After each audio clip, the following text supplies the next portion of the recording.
반갑습니다. 고려대학교 수학과의 오승상 교수입니다.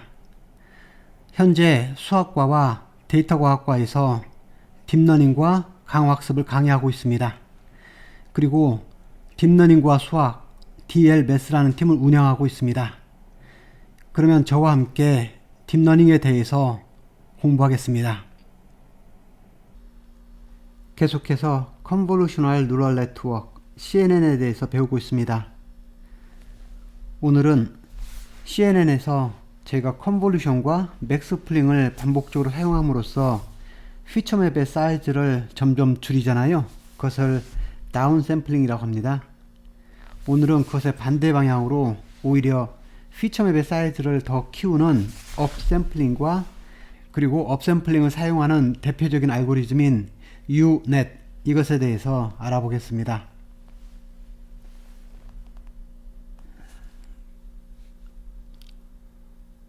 여기 업샘플링, 말 그대로 다운샘플링의 반대가 되는 건데요. 이것은 어느 경우에 사용하는지 한번 보겠습니다. 모티베이션이 제가 CNN에서는 주로 컨볼루션을 사용하고 여기에 추가적으로 맥스플링도 사용을 합니다. 그래서 이렇게 맥스플링을 사용하는데 이 두 가지를 반복적으로 사용하다 보면은 피처맵의 사이즈가 점점 줄어들게 되죠. 그것을 저희가 다운샘플링이라고 합니다. 여기 다운샘플링이라고 하는데 이제 저희가 하고 싶은 것은 이것의 반대 방향으로 진행을 하고 싶은 거예요. 그래서 이것의 반대 방향으로 피처맵을 변형시키고 싶은 거거든요. 왜 이것이 필요한지 보면은 피처맵의 사이즈가 작아질수록 레졸루션이 더 떨어지겠죠. 반대로 피처맵을 키움으로써 더 하이 레졸루션 그림을 만들고 싶을 때가 있습니다. 그래서 저희는 피처맵의 사이즈가 작은 로우 레졸루션 그림에서 이제는 반대로 피처맵의 사이즈를 더 키워서 하이 레졸루션을 갖는 그런 그림을 만들고 싶은데 이때 사용하는 방법이 업샘플링이라는 방법입니다. 그래서 이것은 이미지를 제너레이팅하는 방법 중에 하나가 되겠죠. 그래서 여기 밑에 그림에서 보면은 일반적으로 CNN을 취하게 되면은 여러 번의 컨볼루션과 맥스플링을 사용해서 이 각각의 피처맵의 사이즈가 점점 작아지게 되는 거죠. 그리고 나중에는 이렇게 하나의 벡터가 나오는데, 그런데 이 인풋 이미지의 사이즈가 만약에 300 by 300이었다고 하겠습니다. 그럼 여기에 있는 픽셀, 즉 인풋 디멘전은 9만이 되는 거죠. 그런데 이것을 훨씬 더 작은 디멘전을 갖는 벡터로 바꿔줬습니다. 여기까지가 주로 CNN의 컨볼루션과 맥스플링을 사용해서 줄여가는 과정인데요. 이제는 저희가 이것을 가지고 이런 식으로 원래 그림을 재현하고자 합니다. 그러니까 이번에는 반대로 이 각각 피처맵의 사이즈가 이렇게 있죠. 피처맵의 사이즈를 점점 키우는 방향으로 가야 되잖아요. 그것을 저희가 업샘플링이라고 합니다. 그래서 여기 보면은 인풋 사이즈가 상당히 큰데 그것을 여기 4000 정도 되는 작은 디멘전의 벡터로 이 그림을 표현을 했잖아요. 그런 다음에 이 작은 디멘전의 이 벡터를 가지고 원래 그림을 복구하는 것이 있는데 이것을 저희가 오토 인코드라고 합니다. 그래서 앞부분을 저희가 인코딩이라고 하고 이 나머지 뒷부분을 저희가 디코딩이라고 합니다. 그럴 때 업샘플링은 여기 디코딩에 해당되는 거죠. 그래서 이것은 저희가 나중에 자세히 배우겠습니다. 컨볼루셔널 오토 인코더가 있는데 이것의 디코딩 레이어가 업샘플링에 해당이 됩니다. 그러면 여기서 저희가 맥스플링을 사용해서 다운샘플링을 할 때 아이디어를 잠깐 보겠습니다. 그래서 맥스플링을 사용해서 다운샘플링을 할 때 피처맵의 사이즈가 4x4에서 2x2로 간다고 하겠습니다. 여기에서 이 4개의 픽셀 중에서 가장 큰 값을 여기다 넣었죠. 그리고 여기 4개 픽셀에서 가장 큰 값을 여기다 집어넣었잖아요. 이런 식으로 해서 여기 다운샘플링을 하는 방법은 어렵지가 않았습니다. 그런데 업샘플링은 이것을 반대로 하는 겁니다. 예를 들면은 2x2 사이즈를 갖는 피처맵에서 4x4 사이즈를 갖는 피처맵으로 바꿔줘야 되는 거잖아요. 그래서 이번에는 이렇게 반대로 보내야 되는 거죠. 이럴 때는 저희가 어떻게 보내야 될까요? 예를 들면은 여기에 1, 2, 3, 4 이런 숫자가 있다고 하겠습니다. 이것을 가지고 4x4 사이즈를 갖는 그런 피처맵을 만들려면 가장 간단한 방법이 여기 있는 값을 그냥 4개를 똑같이 여기다 쓰고 여기에 있는 값을 4개를 동일하게 다 쓰는 방법이 있겠죠. 그러면은 그렇게 되면은 저희가 4x4 사이즈를 갖는 피처맵을 이렇게 얻을 수가 있을 거예요. 그런데 제가 원하는 것은 단지 이 피처맵 사이즈를 가로 세로 2배 확대하는 것 뿐만 아니라 이미지도 하이 레졸루션이 돼야 되는데 이건 전혀 하이 레졸루션하고 거리가 멀죠. 단지 그림 사이즈만 키운 거잖아요. 그럼 어떻게 하면은 이 그림이 조금 더 매끄럽게 잘 확장이 될까요? 딥러닝을 사용하지 않았을 때는 수학적인 공식을 이용해서 확장하는 방법이 있었습니다. 그래서 이것은 딥러닝을 사용한 러닝이 아니기 때문에 non-runnable이라고 한다면은 제가 그걸 하는 방법이 인터폴레이션 메소드라는 것이 있습니다. 예를 들면 이런 거예요. 지금 여기 첫 번째 칸만 제가 원디멘전으로 그려봤습니다. 그런 다음에 여기 있는 값 2를 여기다 채우고 여기 있는 4라는 값을 여기다 채우겠습니다. 그래서 1과 4가 이렇게 있다고 하겠습니다. 그럴 경우에 이 안에 있는 값을 저희가 어떻게 채우는지에 대해서 한번 고민을 해보겠습니다. 가장 간단한 방법은 지금 이 경우에요. 이 경우에는 지금 제일 가까이 있는 값이 이 값이죠. 그러면 제일 가까이 있는 값을 따라서 저희가 2를 채울 수가 있고 이 경우에는 제일 가까이 있는 것이 이 값이죠. 그럼 이 값을 따라서 저희가 이렇게 4를 채울 수가 있습니다. 성능은 좋지는 않지만 그래도 가장 가까운 값을 제가 채울 수 있는 거잖아요. 이 방법이 바로 여기 왼쪽에 있는 nearest neighbor라는 인터폴레이션 방법입니다. 이렇게 종류별로 이렇게 그림이 있는데 이 부분을 좀 확대해서 보겠습니다. 그래서 여기 있는 것처럼 원디멘전일 때 nearest neighbor는 여기 값을 집어넣을 때 가장 가까이 있는 값을 취하는 거예요. 이거는 지금 이 값이죠. 그러니까 여기 보면은 이 값은 지금 정해져 있다고 하겠습니다. 그런 상태에서 제가 여기 있는 값을 정하고 싶은 거예요. 근데 여기 있는 값은 여기가 제일 가깝잖아요. 그러니까 이것을 같은 값을 취하는 거고 만약 내가 이 점을 구하고 싶으면 이 점은 이 점에 가깝잖아요. 그러니까 이 값을 취하는 거예요. 이것을 nearest neighbor라고 합니다. 그런데 이것보다 좀 더 좋은 방법이 뭘까요? 오른쪽 표를 다시 한번 볼까요? 이어서 값을 채우는데 2하고 4 사이에 이것보다는 좀 더 부드럽게 하려면 제가 2하고 3을 채워주면 훨씬 더 그림이 부드럽게 이어질 수 있겠네요. 이런 식으로 1과 4 사이에 이 값에 비례하게 값을 채우는 방법을 여기 리니어라고 합니다. 그러니까 리니어는 어떤 식으로 하냐면은 이미 이 값이 정해져 있다고 할 때 새로 찾고 싶은 이 값에 대해서는 이 라인을 그린 다음에 그때 이 값을 취하는 거예요. 이것을 리니어 인터폴레이션이라고 합니다.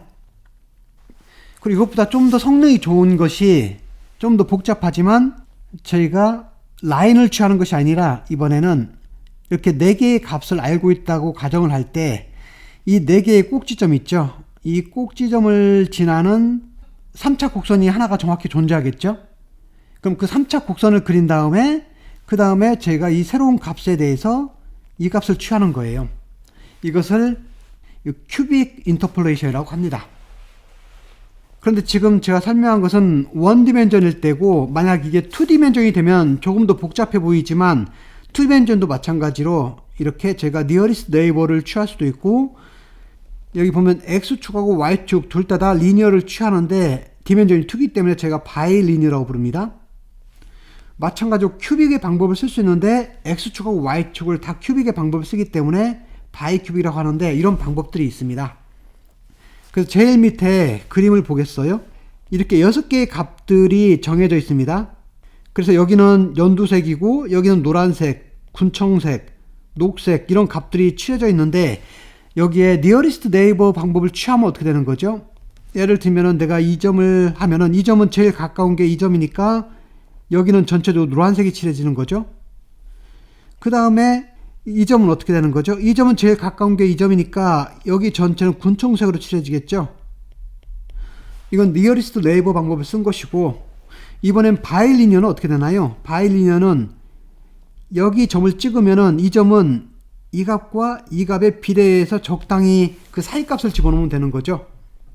그래서 그림을 비교해 보면은 여기 nearest neighbor보다는 바이리니어로 한 것이 훨씬 더 매끄럽죠. 근데 실제로 바이큐빅으로 하면은 그림이 훨씬 더 매끄럽게 잘 표현이 됩니다. 그런데 이것은 딥러닝 방법으로 학습을 하는 것이 아니라 저희가 인위적으로 계산을 해서 답을 적어 놓는 거잖아요. 그래서 기존의 공학에서는 학습이 아닌 이런 수학적인 공식을 이용한 인터폴레이션 방법으로 대표적으로 nearest neighbor가 있고 바이리니어가 있고 바이큐빅이 있는데, 이런 방법으로 해서 직접 저희가 값을 지정해 줄 수가 있습니다. 그래서 이것을 매뉴얼 퓨처 엔지니어링이라고 합니다. 그런데 생각을 해보겠습니다. 그래서 이런 방법을 사용해서 예를 들면은 20 by 20 사이즈의 그림을 저희가 40 by 40으로 확장을 시킬 수가 있겠죠. 그렇게 해서 이렇게 한 번이나 두 번 정도는 이렇게 두 배로 확장을 시켜도 그림이 많이 이상하지 않을 거예요.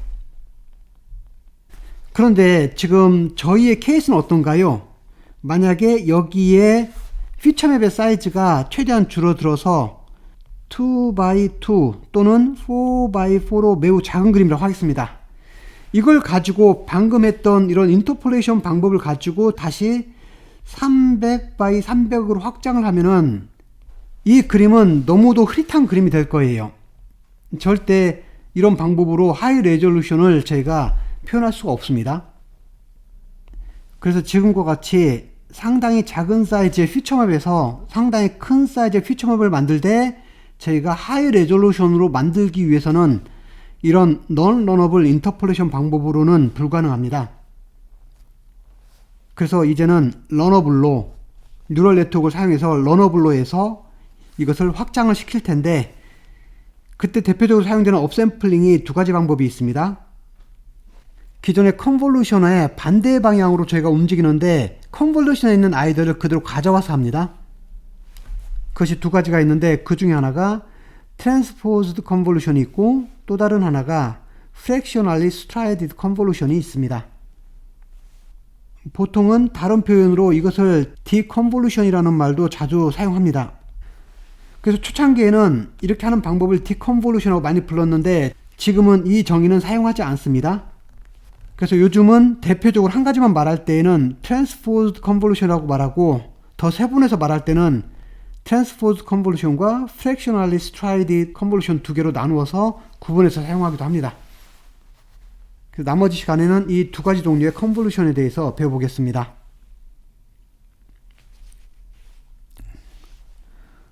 먼저는 transposed convolution을 배워보겠습니다. 일단 저희가 컨볼루션에 대해서 다시 한번 보겠습니다. 이 컨볼루션의 가장 중요한 특징 중에 하나는 포지셔널 커넥티비티가 있다는 거예요. 이건 무슨 말이냐면은 이렇게 두 레이어 사이에 3x3 컨볼루션을 취한다고 하겠습니다. 그 말은 이 필터를 앞에 채널에다 적용을 시키는 거죠. 그래서 여기에 적용을 시키게 되면 그 값이 여기에 픽셀 값이 됩니다. 이번에는 이것을 여기다 적용시키면 어떻게 되나요? 오른쪽 밑에 적용시키게 되면 여기의 값은 여기의 값으로 가는 거죠. 그래서 여기 위에 있는 값은 이렇게 가고 여기 밑에 있는 값은 이렇게 밑으로 갑니다. 이게 무슨 말이냐면은 여기 인풋 밸류들 있죠. 여기 앞에 인풋 채널에서 나오는 인풋 밸류들이 있고 여기 아웃풋 밸류들, 여기 아웃풋 퓨처맵에서 나오는 이 아웃풋 밸류들이 있으면은 위에 있는 것은 위로 가고 밑에 있는 것은 밑으로 가는 거잖아요. 이것을 포지셔널 커넥티비티라고 합니다. 그래서 예를 들면 인풋 채널의 탑 레프트 밸류, 이거 말하는 거죠. 이것은 여기 아웃풋 퓨처맵의 탑 레프트 값으로 가는 거죠. 여기서 이 값으로 가는 거잖아요.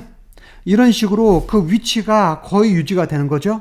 그것을 저희가 포지셔널 커넥티비티라고 합니다. 그래서 컨볼루션은 이런 특징을 가지고 있습니다. 또 다른 컨볼루션의 특징은 many to one relationship이 있다는 겁니다. 예를 들면 지금 필터 사이즈가 3x3xF라고 하겠습니다. 커널 사이즈가 지금 3x3인 거잖아요. 이런다고 할 때 컨볼루션을 취하게 되면은 이 3x3xF 사이즈에 있는 픽셀 값들이 아웃풋 퓨처맵에서의 한 픽셀 값을 나타내죠. 예, 그림에서 보면은 이 값이 이 값 하나로 갑니다. 그러니까 여러 개의 값이 한 개의 값으로 가기 때문에 이것을 저희가 many to one relationship이라고 합니다. 이것이 컨볼루션의 대표적인 두 가지 특징입니다. 첫 번째는 포지셔널리 커넥티비티가 있다는 것과 두 번째는 many to one relationship이 있다는 거예요. 그러면 저희는 이것을 반대로 하고 싶은 것이 트랜스포즈드 컨볼루션이잖아요. 컨볼루션 오퍼레이션을 제가 반대로 하고 싶은 거예요. 그런데 이것도 마찬가지로 컨볼루션에서 썼던 그 특징을 그대로 유지를 해야 되잖아요. 그래서 여기 있는 것처럼 포지셔널 커넥티비티와 비슷한 성질을 가지고 있어야 되고, 또 하나는 이번에는 반대니까 one to many relationship이 있어야 되겠죠.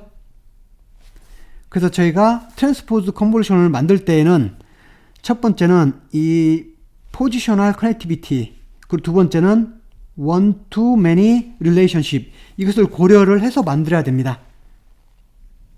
그래서 여기서 좀 중요한 부분은 many to one relationship은 만들기가 쉽지만 one to many relationship은 만들기가 훨씬 더 어렵겠죠. 이 부분을 잘 염두에 두시기 바랍니다. 그래서 이제 제가 어떻게 할 거냐면은 이 컨볼루션 오퍼레이션을 먼저 살펴보겠습니다. 이 컨볼루션 오퍼레이션을 할 때 실제로는 그 리셉티브 필드에 필터에 있는 웨이트 값들을 제가 곱하는 거잖아요. 그래서 더해주는 건데, 그런 계산 방법을 컨볼루션 매트릭스를 써서 표현할 수가 있습니다. 컨볼루션 매트릭스란 것은 저희가 사용하는 그 웨이트 파라미터들 있죠. 이 웨이트 파라미터들을 저희가 매트릭스로 다시 표현한 거예요. 그래서 이 컨볼루션 매트릭스를 가지고 저희가 컨볼루션을 할 때 실제로는 멀티플리케이션과 에디션이 같이 복합적으로 사용되는 거잖아요. 그 부분을 표현할 겁니다. 그래서 여기 컨볼루션에서는 제가 이 컨볼루션 매트릭스를 사용할 텐데, 이번엔 반대로 트랜스포즈 컨볼루션을 할 때에는 이 컨볼루션 매트릭스 그대로 사용하면 안 되고 반대로 움직이기 때문에 이제는 이 컨볼루션 매트릭스의 트랜스포즈드 형태의 매트릭스를 사용할 겁니다. 여기 있는 것처럼 오리지널 컨볼루션 매트릭스의 트랜스포즈드 형태를 사용할 거예요. 그렇기 때문에 만약에 컨볼루션 매트릭스가 이렇게 m by n 사이즈였다면은 저희는 이것을 트랜스포즈를 시켜서 이렇게 트랜스포즈를 시켜서 n by m으로 바꿀 거예요. 그래서 이런 식으로 트랜스포즈된 형태의 매트릭스를 사용할 겁니다. 그리고 그것의 이름을 트랜스포즈 컨볼루션 매트릭스라고 부를 겁니다. 그래서 트랜스포즈 컨볼루션에서는 이 트랜스포즈 컨볼루션 매트릭스를 사용할 겁니다. 그래서 이 트랜스포즈 컨볼루션 매트릭스는 컨볼루션 매트릭스의 사이즈를 그대로 가져와서 단지 트랜스포즈만 취한 크기가 되는 거죠.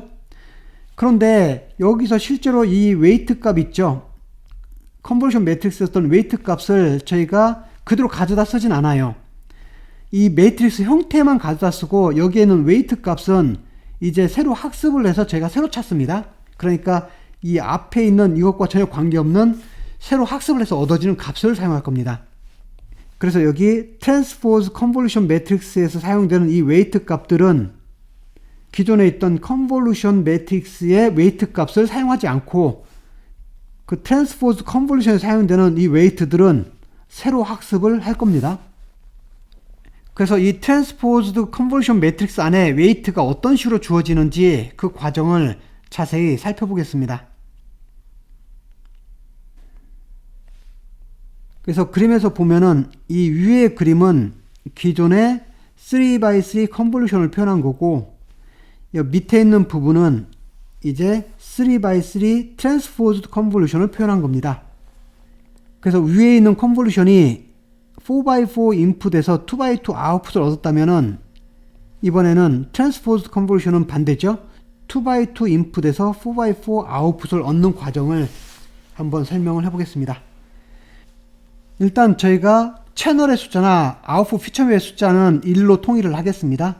그러면 여기 인풋 채널이 이렇게 하나가 있고 4x4 인풋 채널이 하나가 있고 여기에 3x3 커널을 사용한 필터가 이렇게 하나가 있습니다. 그리고 제가 컨볼루션은 이 스타 표시를 주로 합니다. 그래서 컨볼루션을 취하게 되면은 아웃풋으로 2x2 사이즈의 피처맵이 나옵니다. 그래서 여기 계산하는 방법이 이 필터를 저희가 여기 계산한 값이 이 값이 되는 거죠. 여기에다가 계산한 값은 이 두 번째 값이 되는 거잖아요. 그런데 이것을 매트릭스로 표현을 한번 해보겠습니다.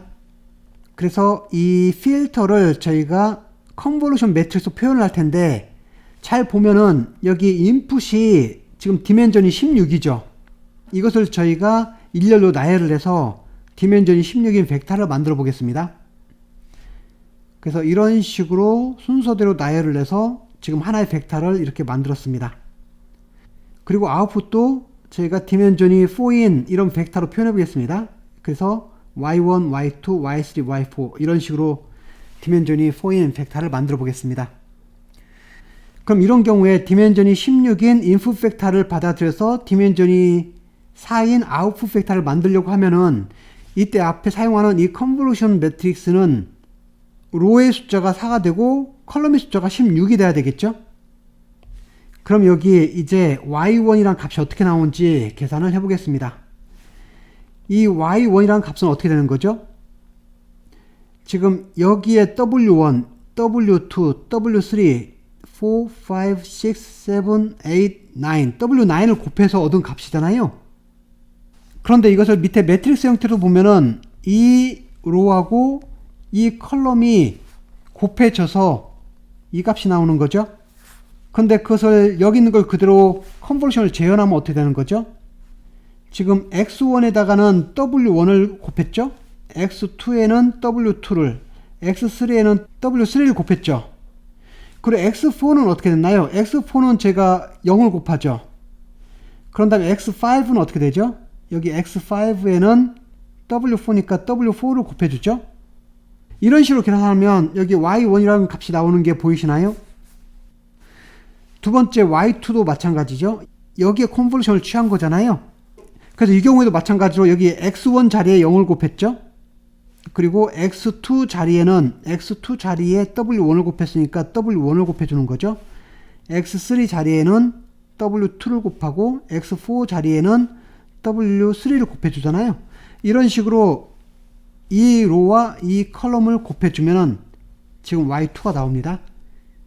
그래서 실제로는 이 컨볼루션을 하는 과정을 제가 매트릭스로 표현하면은 이것과 정확히 일치를 합니다. 그래서 방금 저희는 이 컨볼루션을 하는 과정을 이 컨볼루션 매트릭스를 써서 계산을 해봤습니다. 그러면 이제 똑같은 상황에서 3x3 트랜스포즈 컨볼루션을 할 때는 이것을 정확히 반대로 해줘야 되는 거죠. 그러니까 이번에는 어떻게 되나요? 인풋이 이런 2x2 매트릭스 형태가 되고 아웃풋이 4x4 매트릭스 형태가 되는 거죠. 그래서 이 인풋을 저희가 여기다 표현을 하게 되면은 디멘전이 4인 벡터가 되는 거고 아웃풋은 디멘전이 16인 벡터가 되는 거죠. 그럼 이런 경우에는 저희가 앞에 컨볼루션 매트릭스를 사이즈가 어떤 것을 내줘야 되죠? 로의 수가 16이 되고 컬럼의 숫자가 4가 되는 이런 사이즈의 매트릭스를 사용해야 됩니다. 지금 인풋으로 이게 들어와서 아웃풋으로 이것을 만들어내야 되는데 그렇게 하려면 이 정도 사이즈의 매트릭스가 필요하죠. 그런데 이 경우에 지금 로의 숫자가 16이고 컬럼의 숫자가 4가 되면은 이런 경우에는 이 매트릭스의 엔트리의 개수가 몇 개가 되나요? 총 64개의 값들이 이 안에 있게 되는 거죠. 엔트리 값들이 총 64개가 됩니다. 그러면 원칙적으로는 저희가 여기에 64개의 웨이트 값을 줘서 이 웨이트 파라미터를 학습을 하면 되는 건데 그러면 제가 학습해야 될 웨이트가 너무도 많아지는 거죠. 기존의 컨볼루션 매트릭스를 볼까요?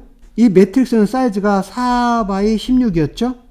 그래서 칸수는 총 64칸이었지만 저희가 실제 학습해야 될 웨이트는 몇 개였었죠?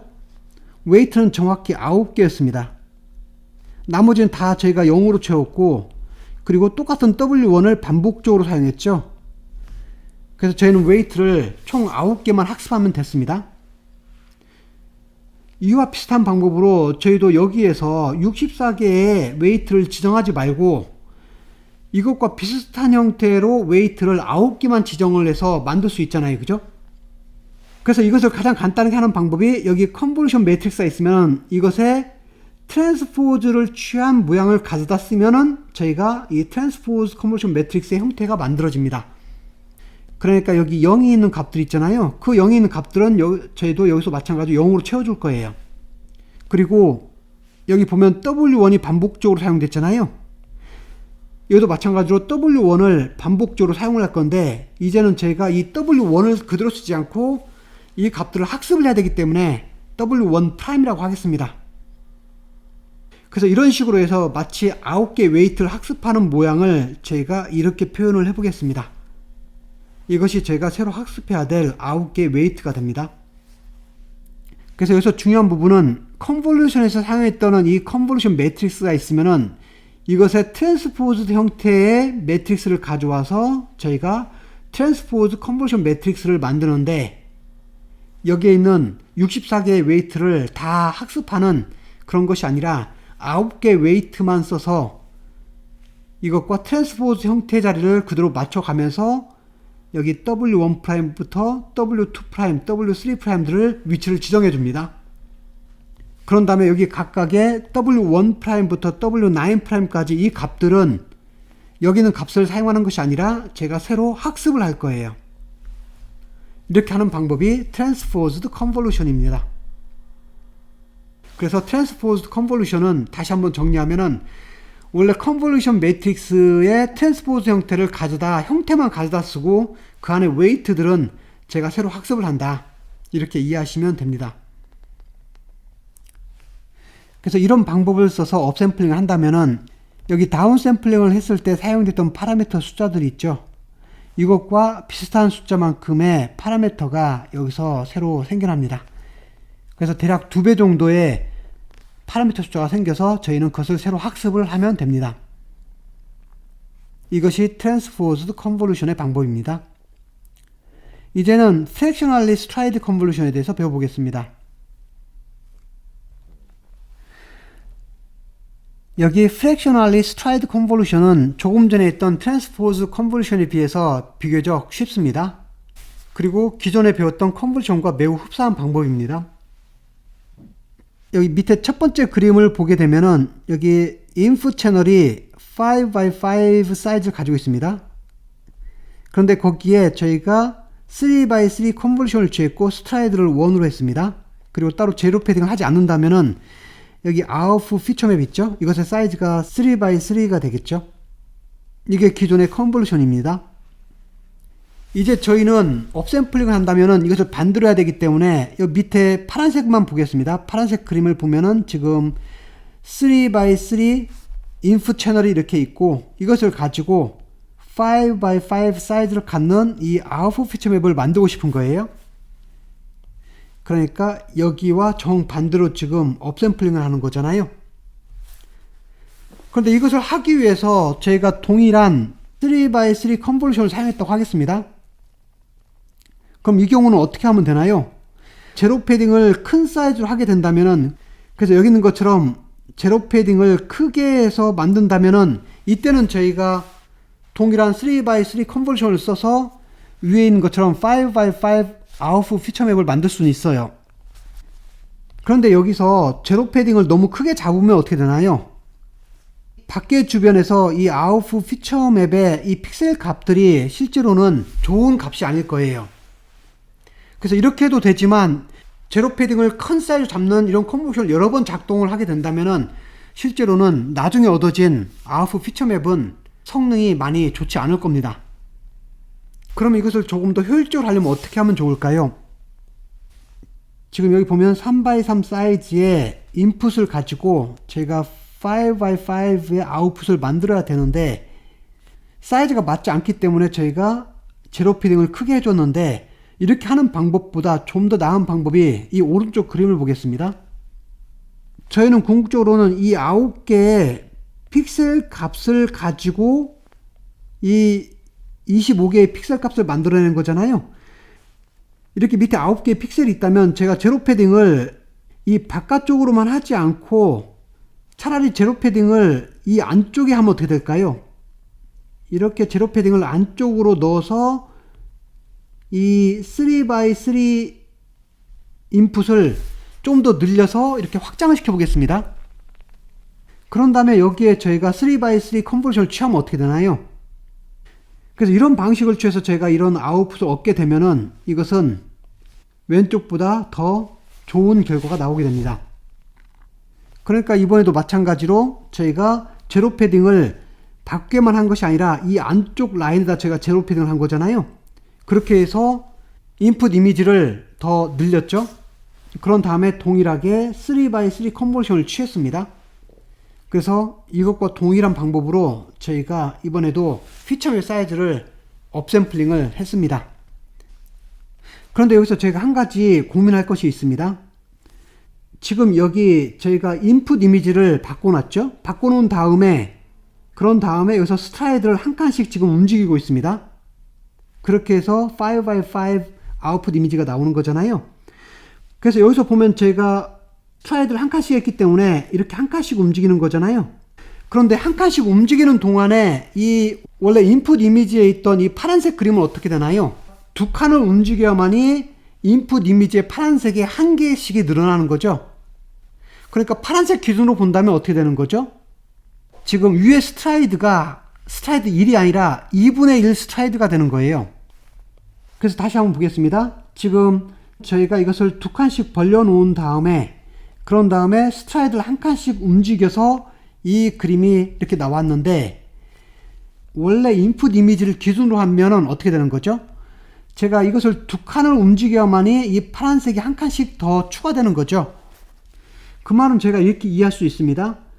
여기 스트라이드로 제가 두 번을 적용할 때 파란색이 한 칸 늘어났잖아요. 원 스트라이드를 한 번 할 때는 어떻게 되는 거죠? 파란색이 2분의 1칸씩 늘었다고 저희가 이해할 수 있는 거잖아요. 결국은 이 한 칸 움직이는 것이 2분의 1칸씩 움직였다라고 생각할 수 있는 거예요. 파란색 기준으로는. 그래서 이것을 저희가 2분의 1 스트라이디드 3x3 컨볼루션이라고 합니다. 그래서 앞에 이 스트라이드 칸이 이제는 프랙션이 됐잖아요. 그래서 이것을 프랙셔널리 스트라이드라고 말을 합니다. 그래서 방금 했던 방식은 우리가 알고 있는 스탠다드 컨볼루션 아규먼트하고 매우 비슷합니다. 그런데 저희가 여기서 이 컨볼루션을 취하기 전에 여기 인풋 이미지에 그 픽셀들을 한 칸씩 벌리는 작업을 했었죠. 만약에 이것을 한 칸씩 벌리지 않고 더 여러 칸을 벌릴 수가 있잖아요. 그래서 여기 2분의 1 스트라이디드에서는 이거 사이의 거리가 두 칸이었죠. 그럼 n분의 1 스트라이디드는 이것의 거리를 저희가 n칸으로 만들 거예요. 그 말은 그 n칸으로 벌렸으면 그 사이 n-1칸을 저희가 제로 패딩을 하는 거죠. 그래서 각 로우하고 컬럼 사이에 n-1칸을 제가 제로 패딩을 하게 됩니다. 여기 있는 것처럼 지금 이 칸들을 제가 제로 패딩을 하는 거죠. 이렇게. 물론 마지막도 저희가 때에 따라서 사이즈를 맞추기 위해서 제로 패딩을 하기도 합니다. 그렇게 한 다음에 기존의 컨버전을 그대로 적용을 하면 되는 겁니다. 그래서 조금 전에 설명했던 것처럼 필터가 한 칸씩 움직인다고 할 거예요. 필터가 이렇게 한 칸씩 움직인다고 할 때 실제로 이 인풋 이미지 기준으로는 n-1칸씩 움직인다라고 생각할 수 있잖아요. 그래서 이것을 저희가 n분의 1 스트라이디드라고 말을 합니다. 그래서 이 방법은 조금 전에 말했던 트랜스포즈드 컨버전보다는 비교적 쉬운 방법이죠. 그래서 이것도 잘 기억하시기 바랍니다.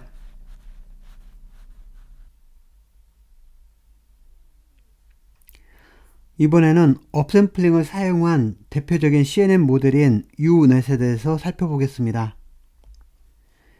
여기 U넷은 이름 그대로 U자 쉐입의 CNN 모델입니다.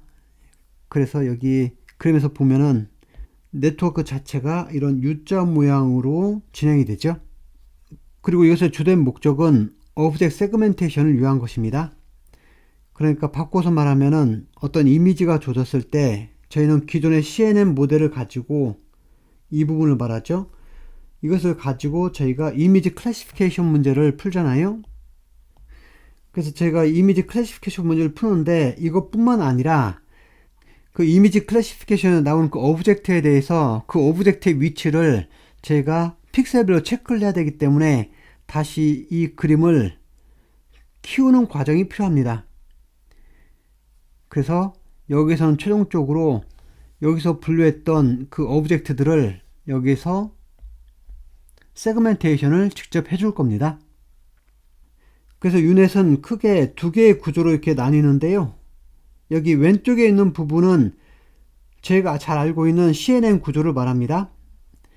그래서 여기 인풋 이미지가 들어오면은 이것의 퓨처맵의 사이즈를 점점 줄여가면서 그 대신 퓨처맵의 개수를 늘리겠죠. 그렇게 해서 최종적으로 저희가 어떤 컨텍스트를 끄집어내서 이것으로 이미지 클래시피케이션을 하는데, 이 과정을 저희가 컨트랙팅 패스라고 하겠습니다.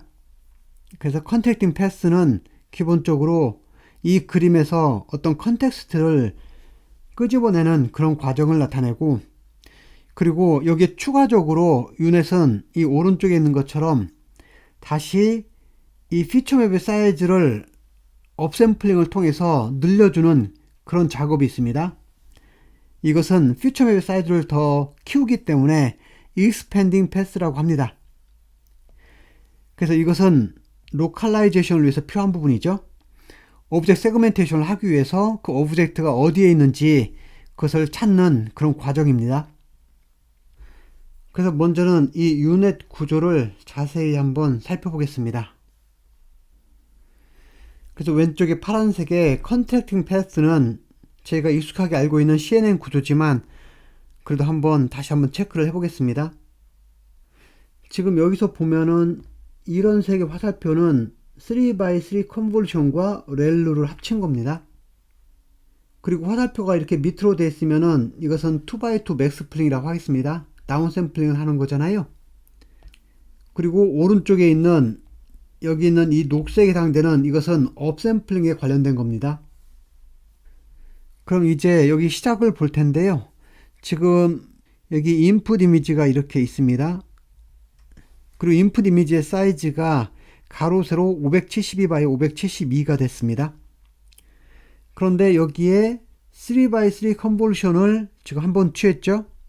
지금 제로 패딩을 사용하지 않았습니다. 사이즈가 570 x 570으로 약간 줄어들었죠.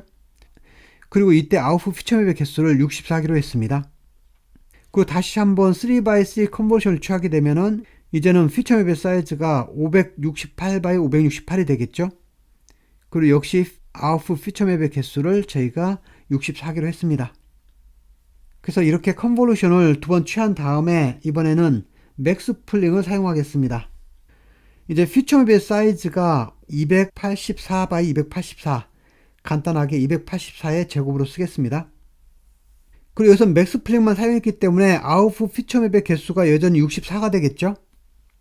그런 다음에 다시 3x3 컨버션을 취하게 되면은 이번엔 사이즈가 582의 제곱이 되고, 그리고 이때 아웃풋 피처맵의 개수를 128개를 했습니다. 기본적으로 저희가 맥스플링을 써서 사이즈를 줄이게 되면 그 다음 컨버션에서는 제가 피처맵의 개수를 2배 늘리잖아요. 그리고 다시 3x3 컨버션을 취하게 되면은 피처맵의 사이즈가 280의 제곱이 되고, 그리고 아웃풋 피처맵의 개수도 여전히 128개가 됩니다. 여기서 또 맥스플링을 또 사용했네요. 그러니까 이번에는 사이즈가 140의 제곱이 됐고, 여전히 피처맵의 개수가 128개가 됐고, 그리고 다시 3x3 컨버션을 취하니까 피처맵의 사이즈가 138의 제곱이 됐고, 여기 아웃풋 피처맵의 개수를 2배로 늘려서 256개가 됐습니다. 그리고 또 3x3 컨버션을 또 취하니까 피처맵의 사이즈가 136의 제곱이 됐고, 피처맵의 개수는 256이 됐습니다. 그리고 다시 한번 맥스플링을 사용해서 사이즈를 68의 제곱으로 바꾸고, 그리고 또 컨버션을 다시 한번 사용해서 사이즈를 66의 제곱, 그리고 한 번 더 사용해서 사이즈가 64의 제곱까지 왔습니다. 그리고 여기서는 피처맵의 개수를 512개를 했습니다.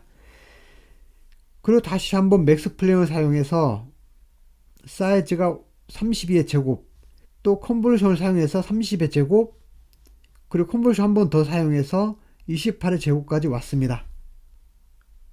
그리고 아웃풋 피처맵의 개수를 1024개, 이것도 1024개가 됩니다.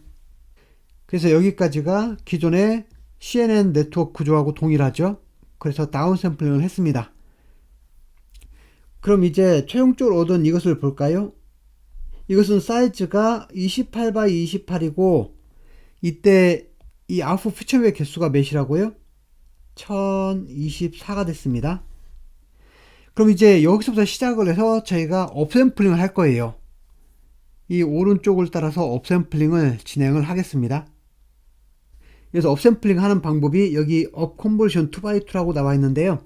2x2이기 때문에 가로 세로 사이즈를 2배로 늘려주는 거죠. 그러니까 이제 업샘플링을 하게 되면 어떻게 되는 거죠? 28x 28에서 다시 2배가 되니까 56x 56이 되는 거죠. 근데 업샘플링 하는 과정 속에서 저희가 아웃풋 피처맵의 개수를 1024에서 절반으로 줄이겠습니다. 그래서 이 부분을 보면은 지금 아웃풋 피처맵의 개수가 이 부분은 512개가 됩니다. 그래서 1024에서 512개로 피처맵의 개수를 절반으로 줄였지만 그 각각 피처맵 사이즈는 28x 28에서 56x 56으로 가로 세로 2배로 늘렸죠. 그런데 이제 중요한 부분이 여기에요. 저희가 업샘플링을 할 때 사이즈는 늘렸지만 그 사이즈에 맞게끔 업샘플링 할 때 사용되는 그 필터들 있죠. 필터 안에 있는 웨이트들은 저희가 학습을 해야 된다고 했습니다. 그런데 이 학습을 용이하게 하기 위해서 저희가 두 가지를 고려해야 되는데, 첫 번째는 여기에 있는 컨텍스트를 잘 이해하는 게 중요하겠죠.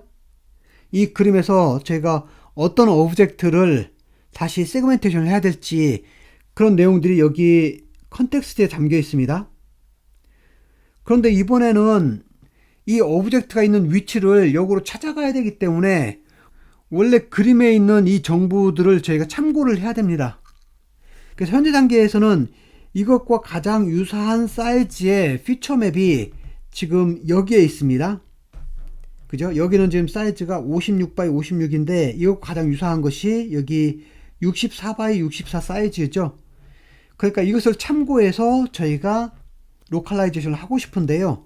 그 방법을 어떻게 적용시킬 거냐면은 여기 각각의 피처맵이 64x 64 사이즈이면서 512개가 있는데 이것을 그대로 여기에다가 붙일 거예요.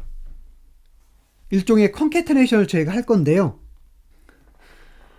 그래서 컨캐터네이션을 하려면은 먼저는 양쪽의 피처맵 사이즈가 동일해야 되죠.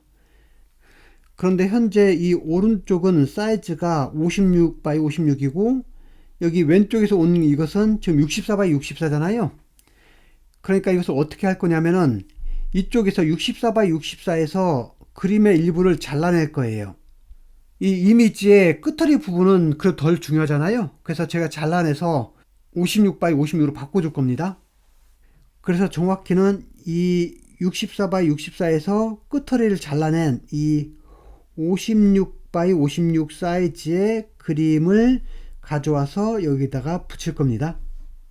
그래서 여기 회색 이 화살표를 보면은 이것은 카피인데 끄트리를 잘랐다고 해서 카피 앤 크롭 이렇게 말을 합니다. 그래서 다시 한번 정리해 보면 지금 현재 이 부분을 만드는 과정인데요. 이 부분을 만드는 과정이 여기 오른쪽에 이 절반은 실제로 여기 컨텍스트에 해당되는 부분이죠.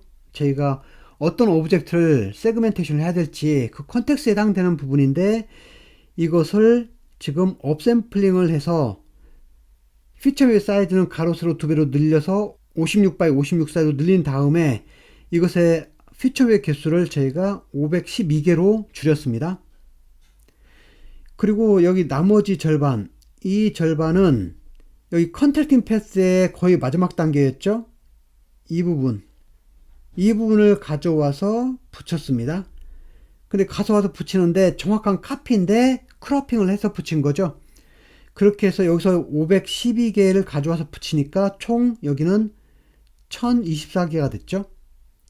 그래서 결론적으로 여기는 지금 56x 56 사이즈의 피처맵이 1024개가 있습니다. 그래서 결론적으로 여기 있는 이 값은 여기에서는 컨텍스트에 대한 정보를 가져오고 여기에서는 로컬라이제이션을 하기 위한 그 오브젝트의 위치에 대한 정보를 가져오는 거죠. 그런 다음에 다시 컨볼루션을 취합니다. 3x3 컨볼루션을 취하니까 이번엔 사이즈가 54의 제곱이 나오고, 그리고 아웃풋 피처맵의 개수를 512개로 다시 줄였습니다. 그리고 다시 한번 컨볼루션을 취하게 되면 사이즈가 52x52로 줄어들겠죠. 그런 다음에 여기서 다시 한번 업샘플링을 합니다. 2x2 업샘플링을 하니까 다시 가로 세로 그림 사이즈가 2배로 늘었으니까 이번에는 104의 제곱이 되겠죠. 그런 다음에 여기서도 마찬가지로 여기에 피처맵의 개수가 지금 512개잖아요. 업샘플링을 하면서 가로 세로 사이즈는 2배로 늘었지만 이 피처맵의 개수는 절반으로 줄여서 256개로 하겠습니다. 그렇게 해서 저희가 반쪽을 만든 다음에 나머지 반쪽은 컨트랙팅 패스를 하는 과정에서 잘 보면 이것과 가장 비슷한 사이즈를 갖는 것이 이 피처맵이죠. 그래서 이제는 여기 있는 것을 저희가 조금 전에 했던 방법과 비슷하게 카피를 할 겁니다. 그런데 사이즈가 약간 차이가 있기 때문에 여기서도 크로핑을 한 다음에 카피를 합니다. 크로핑을 한 다음에 이것을 그대로 가져다가 여기다 붙입니다. 컨캐테네이션을 다시 또 하는 거죠. 그럼 최종적으로 여기 104 제곱 사이즈의 피처맵이 여기 업샘플링 하면서 256개, 그리고 여기서 카피 앤 크로핑을 해서 256개, 그래서 토탈 512개가 나오죠. 그런 다음에 다시 여기에 컨볼루션을 두 번을 적용시키면 어떻게 되죠? 사이즈가 102의 제곱에서 결국은 100의 제곱까지 오게 되고, 이때 아웃풋 피처맵의 개수도 256으로 절반을 줄이게 됩니다. 그런 다음에 다시 업샘플링을 하게 되면은 이번에는 피처맵의 사이즈가 200의 제곱이 되고, 그리고 이 256개를 저희가 아웃풋 피처맵을 128로 줄이게 되겠죠. 그래서 여기 128개의 피처맵이 나오고, 나머지 절반은 어디서 오나요? 이 절반은 또 마찬가지 여기서 옵니다. 그런데 사이즈를 200제곱으로 바꿔야 되기 때문에 크로핑을 하죠.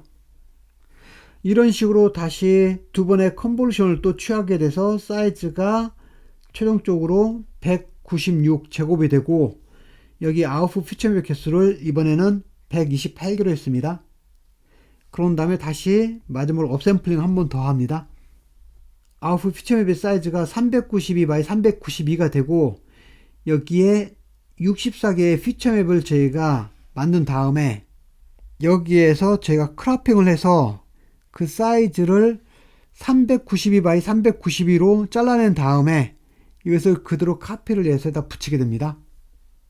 그리고 이때는 피처맵 개수가 64개죠. 그래서 여기서도 64개의 피처맵이 오게 돼서 최종적으로는 피처맵의 개수가 128이 되는 거죠. 그런 다음에 컨볼루션을 한번 취해서 사이즈가 390x390이 되고, 아웃풋 피처맵 개수를 64개로 만들고, 다시 한번 컨볼루션을 취해서 사이즈가 388x388이 되고, 피처맵 개수를 64개로 만듭니다. 그런 다음에 최종적으로 마지막에는 여기 있는 것처럼 원원 컨볼루션을 사용하게 됩니다.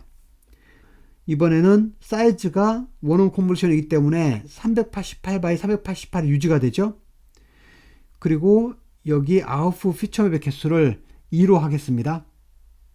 그렇게 해서 얻어낸 이것이 실제로 최종 아웃풋이 됩니다. 그런데 여기 마지막에 지금 아웃풋 피처맵이 2가 되는 거죠. 2가 되는 이유는 이 중에 하나는 블랙 컬러를 나타내고 또 다른 하나는 화이트 컬러를 나타냅니다. 그래서 이것을 가지고 제가 세그멘테이션을 하는 거잖아요. 그런 다음에 결론적으로 여기 인풋 이미지에 대한 사람이 직접 찾은 세그멘테이션이 있겠죠. 그 세그멘테이션이 있는데 여기서 세그멘테이션을 할 때도 저희가 마찬가지로 이것과 사이즈를 동일하게 맞춰야 되니까 정확히 말하면은 여기 388x388 사이즈에 맞는 부분만 여기서 세그멘테이션을 취합니다. 그래서 여기 사람이 매뉴얼로 직접 세그멘테이션을 한 이 타겟이 있죠. 이 타겟이 여기 이렇게 있다고 하면은 이제 여기 아웃풋이 이렇게 있고 여기 타겟이 이렇게 있습니다. 둘 다 388x388이죠. 그리고 여기도 마찬가지로 세그멘테이션을 했기 때문에 white하고 블랙 컬러로 구분이 되어 있잖아요. 그러면은 이것을 저희가 이제 픽셀 와이즈로 각각의 값들을 비교를 해서 그 로스를 줄이는 방향으로 저희가 학습을 하게 되면은 이것이 올바른 세그멘테이션을 나타내는 그런 아웃풋을 출력하는 방향으로 학습이 되겠죠. 이것이 유넷의 기본 구조가 됩니다. 그래서 여기 업샘플링 하는 과정을 다시 한번 보면은 이 업샘플링 하는 동안에는 여기 컨텍스트에서 저희가 언급한 그 오브젝트에 대한 로컬라이제이션을 해줘야 되는 거잖아요. 그런데 이걸 하는 과정에서 저희는 여기 하이 레졸루션 피처들을 지금 사용을 했죠. 이걸 여기서 사용을 했잖아요. 그래서 여기 컨트랙팅 패스 안에 있는 하이 레졸루션 피처들을 저희가 합쳐서 할 건데, 그것을 가지고 여기 있는 컨텍스트 인포메이션 있죠? 이 컨텍스트 인포메이션을 가지고 이쪽으로 진행을 하는 동안에 이것이 하이 레졸루션을 갖는 그런 피처를 만들 수 있도록 저희가 이것들을 여기에 접목을 시킵니다. 이것이 유넷의 핵심 아이디어입니다. 그래서 이 유넷은 여기 그림에 있는 것처럼 이런 셀의 위치를 파악하는 그런 의료 데이터에도 잘 적용이 됩니다. 그래서 오늘은 CNN에서 업샘플링과 그리고 유넷에서 배웠고, 특별히 업샘플링 방법 중에서는 트랜스포즈드 컨볼루션과 프랙셔널리 스트라이디드 컨볼루션에 대해서 배웠습니다. 오늘은 여기까지 하겠습니다. 수고하셨습니다.